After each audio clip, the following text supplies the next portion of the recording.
কিন্তু একটা মানুষ আর একটা মানুষকে শুধু নৃশংসভাবে হত্যাই করে না, হত্যা করে 10 টুকরা 15 20 টুকরা করে বস্তাবন্দি করে ক্ষেতের মধ্যে ফেলে দিয়ে আসে, এরকম ডাকাত ছাড়া নাই। মানুষ জনপদের পর জনপদ আগুন জ্বালিয়ে ছারখার করে দেয়, উপর থেকে বোমা মেরে শহরগুলোকে জ্বালিয়ে দেয়, আছে না নাই? আপনারা হিরোশিমা নাগাসাকির কথা শুনেছেন। দ্বিতীয় বিশ্বযুদ্ধে লিটল বয় আর ফ্যাটম্যান নামে 2টা বোমা ফেলেছিল আমেরিকান সোলজাররা। কি আজীব ঘটনা! হাজার হাজার মানুষ নিচে বসবাস করছে, ওই পাইলটরা 2টা বোমা নিয়ে উপর থেকে ছেড়ে দিল। যেই পাইলটরা ফেলতেছে ওরাও কিন্তু মানুষ, ঠিক কিনা? আর যাদেরকে মারার জন্য ফেলা হচ্ছে তারাও মানুষ। এই যে আপনাদের ঢাকা চট্টগ্রাম হাইওয়েতে মেঘনা দাউদকান্দির ডানে বায়ে ভয়ঙ্কর ধরনের ডাকাতি হয় জানেন? কুপিয়ে মানুষকে জখম করে রেখে দিয়ে যায়। আমি অবাক হই যে যারা কোপাচ্ছে এরাও মানুষ, আর যাদের টাকা ছিনতাই করে নিয়ে যাচ্ছে এরাও মানুষ। গত রাতে বা গত পরশু দেখলাম যে র্যাব ব্যাটালিয়ন 11 ওদেরকে গ্রেফতার করেছে, 8 জন ধরা পড়েছে। এগুলোর ক্রস ফায়ারে দেওয়া দরকার, কোনো বিচার টিচারের দরকার নাই, জায়গায় ক্রস ফায়ার, চিল্লায় বলেন ঠিক কিনা? তাহলে ক্রস ফায়ারের সঠিক ব্যবহার হবে। তো মানুষ যদি ভালো হয় ফেরেশতার চেয়ে ভালো, মানুষ খারাপ হলে পশুর চেয়েও খারাপ।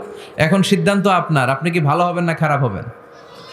আমরা এমন মানুষ হতে চাই যে মানুষের মর্যাদা ফেরেশতাদের চেয়েও বেশি। এই কোরআন এসেছে আমাদেরকে মানুষের মতো মানুষ বানাতে, কোরআন এসেছে আমাদেরকে জান্নাতি বানাতে। কি বানাতে? আমরা জান্নাতে যেতে চাই না? সবাই চান? চান না কে কে দেখি? আপনি চান না? আমরা আসলে সবাই জান্নাতে যেতে চাই, ঠিক কিনা?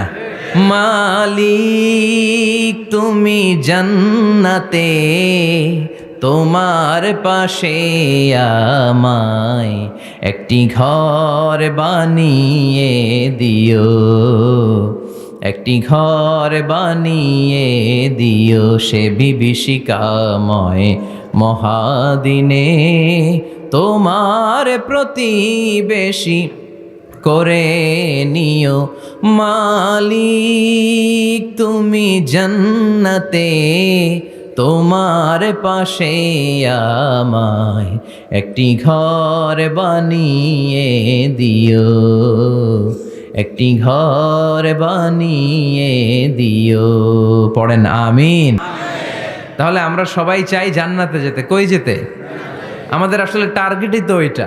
প্রত্যেকের একটা টার্গেট থাকা চাই না? আমাদের টার্গেটই এই যে আল্লাহর সন্তুষ্টি অর্জনের মধ্য দিয়ে আমরা কই ঢুকতে চাই। আর জান্নাতে যারা ঢুকলো তারা সফল, এই ঘোষণাটা কার? চিল্লায় বলতে হবে কার?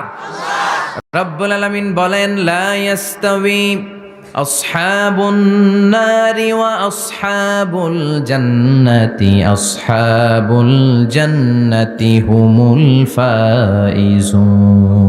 সুবহানাল্লাহ। আল্লাহ বললেন যারা জান্নাতে যাবে আর জাহান্নামে যারা যাবে তারা কখনো সমান হতে পারে না, তাদের মর্যাদা কশিনকালেও এক হতে পারে না। যারা জান্নাতে ঢুকতে পারবে তারাই সফল, যারা জান্নাতে ঢুকতে পারলো তারাই।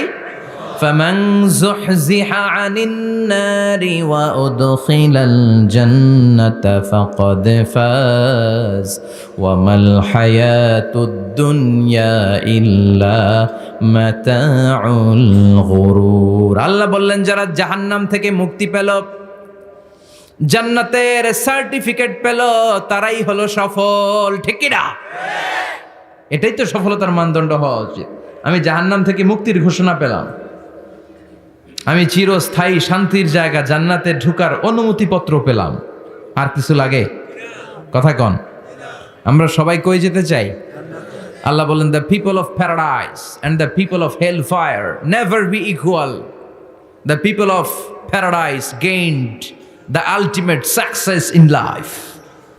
যারা জান্নাতে যাওয়ার অনুমতি পেল তারাই সফল। আমরা সেই সফল মানুষ হতে চাই, ঠিক কিনা? আমরা সবাই জান্নাতে যেতে চাই। আসলেই চান তো? শুধু কথায় না কাজেও? কাজেও সেটার প্রমাণ দিতে হবে। আমরা জান্নাতে যেতে চাই। জান্নাত এমন জায়গা যে জায়গায় আছে শুধু আরাম আর আরাম, আর জাহান্নামে আছে খালি ব্যারাম। আরামের বিপরীত কি? জান্নাতে আছে কি? কই ব্যারাম। জান্নাতে আছে কি? আর জাহান্নামে? আওয়াজ করে বলেন জান্নাতে কি আছে? জাহান্নামে কি? এখন কোনটা চান? আরাম চাই, আরাম চাই আমরা সবাই, সুখ চাই, আমরা স্বাচ্ছন্দ্য চাই, আমরা পিস অ্যান্ড সিকিউরিটি চাই। জান্নাতের চাইতে শান্তির কোনো জায়গা নাই।